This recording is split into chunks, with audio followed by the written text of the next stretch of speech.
Growing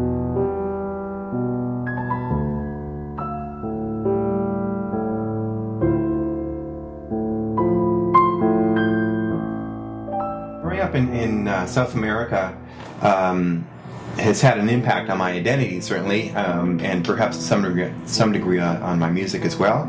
But just sort of in general terms, living in Caracas, I just have very sort of happy memories of that.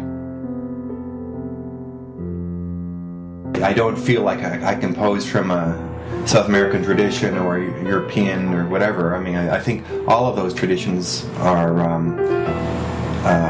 part of who I am, and I am very interested in music from different cultures, and often that creeps into my music. I lived in Maracaibo in Venezuela, then Caracas in Venezuela, then Lima, Peru, then New York City, then Quebec, then New Jersey, then Belgium, and then Spain, and then Ontario, and then finally Newfoundland.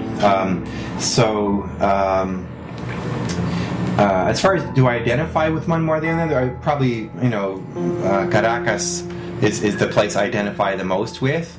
But I guess the other side of that is that there is no place that feels like home to me. Cultural influences that I took away from these experiences were just, perhaps an appreciation and a love of many different kinds of music, and way beyond the number of places that I've lived in. My mother's death happened when I was, I believe, 20 or 21. And it just came right out of the blue. I just got a call one night, and so of course that affected me. I got the idea of writing a piece that was in some way a memorial to her, and so I did a piece for a string quartet that was an interlude, and it was in a set of songs called. Songs of Love and Death, I think it was, and then based on the poetry of Lorca. So there were three song settings for soprano string quartet, and then this interlude between two of them. And then later I orchestrated it, or I should say I arranged it for string orchestra, and it was in that version that it actually has had quite a bit of success, being played a bunch of times and being recorded, and that still remains one of the pieces that I'm most proud of. I'm not exactly sure what attracted me to the poetry in the first place. I know that whenever I look to set text, I read through lots and lots of poetry, and so that's what I did, and I happened to come across Lorca, and I just found it spoke to me, and what I'm trying to do, perhaps what all composers are trying to do when you set text, is express something that is within you. And since I'm not a poet, I require a poet that will be able to do that. I mentioned a second set of pieces, three Lorca sketches for orchestra, and those do not involve soprano.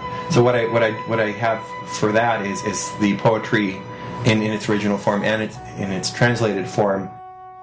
People listen to music in different ways, and for me, listening is almost an all-consuming endeavor. It's difficult to do something else, so people can be talking and doing stuff, and I can't hear it because of the music. I don't need imagery when I'm listening to the music. If it is a programmatic piece, sometimes I will draw upon that, but for me, the impact of the music by itself is way more profound than some image or even some poetry.